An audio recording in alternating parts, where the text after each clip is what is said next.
DIY rear brake change, disc and pads, or rotors and pads on a Golf 2.0 TDI. It's a 2009 model MY. Here's the tools that you need to do this job. Basically got a 13 and 15 mil ring spanners. You've got a T30 Torx 13 mil socket, wire brush, a brass wire brush just for cleaning up the disc area when it comes off, a mallet to get the disc off cleanly, and this guy's a caliper piston compression tool. I bought this kit. It was about 50 bucks from Super Cheap, probably get them for 20 bucks from China or something. It just makes the job a whole lot easier because it's got a integrated handbrake into the caliper cylinder, and you need a special fitting to compress it. Typically, simple brakes you could just do with a G-clamp just by compressing it down, but it's a bit tricky, this one. So that's that tool. And some gloves, I guess, just to stay clean. So there we go. Okay, so we got the wheel off. We now have to take this Torx 13 off to be able to get the disc off, and to open up the calipers, get these calipers that just come off. There's two bolts at the back here. Hang on. Yeah, so there's a bolt there, which is 13 mil, and there's a bolt down here, which is 13 mil. And there's a 15 mil bolt in here that you have to hold with the open-ended spanner up here as well as you're undoing them. So you pretty much your open ender on here, your 30 mil in there, hold this one and then undo it. This guy here I think is only about 10 Newton meters, and I think these are about 80. I don't know, I'm not sure about these, but they're a bit obviously tighter. Yeah, so this one will come quite easy. Hang on a second. Should just undo quite. Yeah, there you go. That's it. One-handed, no worries. And with these guys, this next two, what I do is stick my 13 ring spanner, and you can use a socket. There's plenty of clearance to get a socket in here. In fact, I used a socket on the other side, but you can use a ring spanner too. And then you hold this guy. So you're holding this guy while you're turning that one.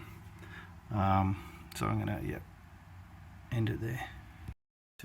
Those 13 mil bolts are out. The ones that went in there and down here.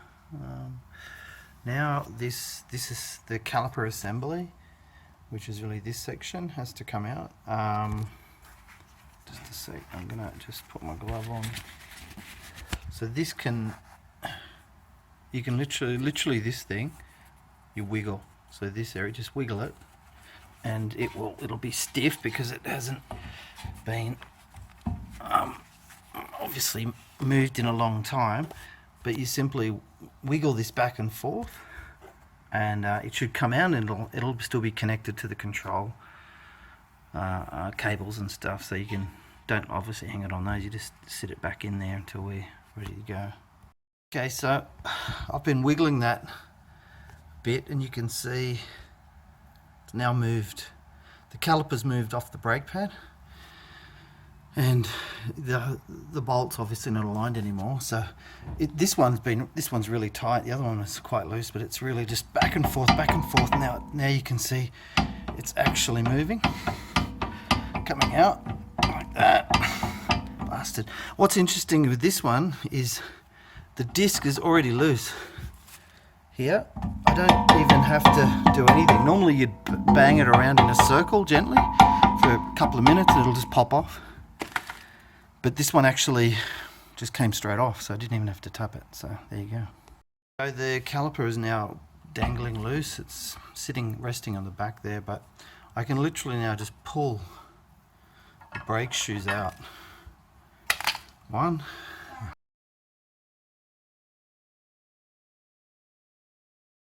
So they just come straight out now, and then you just clean it up a bit. You can see there's heaps of brake dust and stuff in there, so I'll just clean all that off. The good part is the disc will literally just slides out on this. It's great, so you don't have to remove these braces that hold the entire braking system in.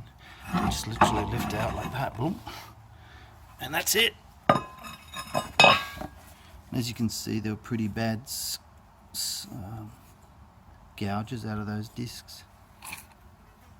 They're a pretty rough shape, and quite a good sized lip on the edge of it as well, so there you go. Now I'm just going to use this wire brush to clean up around where the disc mounts on the axle. So just again, this is just brass, so I'm just going to give this a quick clean up like this.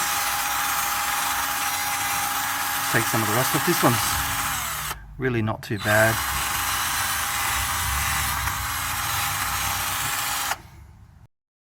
Cleaned off the rust and stuff. It's pretty clean now. Now this cylinder, as you can see, that's the piston from the calipers. That's way out because obviously the brakes had worn, and that needs to be pressed right back in so I can get the new pads and disc in, which are all wide, a lot wider, right? So this is the tool that I used to do that. See those two little notches there? There on one on each side. They fit into slots in this cylinder here, and they turn the cylinder. If you just try to crush this cylinder with a G-clamp, it won't squeeze at all. You end up bending your G-clamp.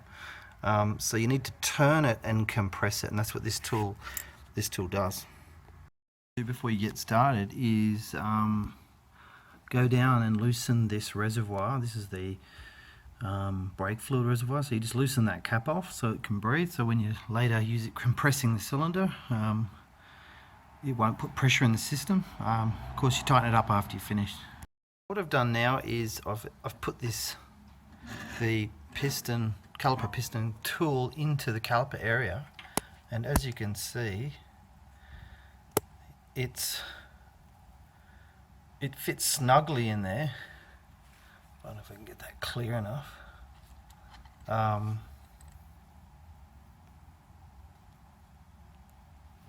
that's not very clear, is it? It's better. So yeah, you can see, and that dot there is where the tool hooks into the slot inside the actual brake piston itself. So really, and as you turn this, it obviously turns the mechanism here and then compresses.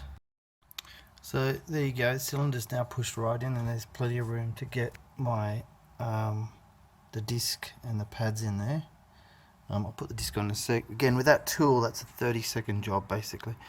You could stuff around forever with, like, you know, pliers and other tools and things trying to turn it, so definitely worthwhile. The trick to getting this disc in is to put the disc in the top part of the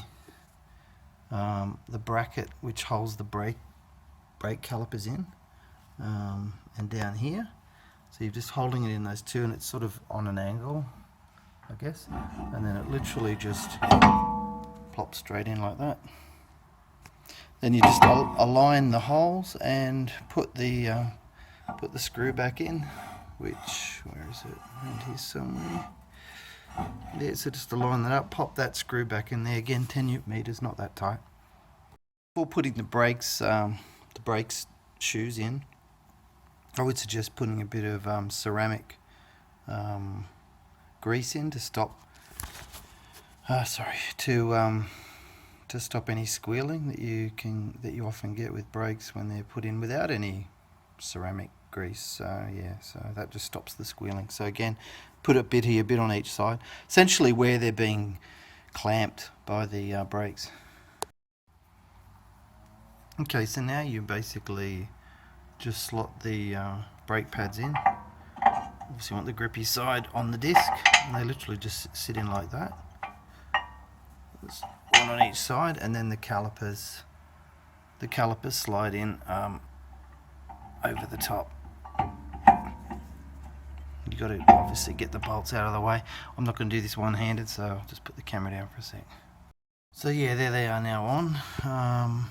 again, ideally you'll have 2 new screws, probably with the kit brakes that you bought. I bought front and brake, rear rotors and pads for I think 380 Aussie. So the back set, so I'm going to do the fronts as well. But yeah, now you just align the that screw and line it up and screw it back in, and again the same for the bottom one. And I think it's 80 or 90 Newton meters you torque them to, and then you're done. You just basically put your wheel on and you're off.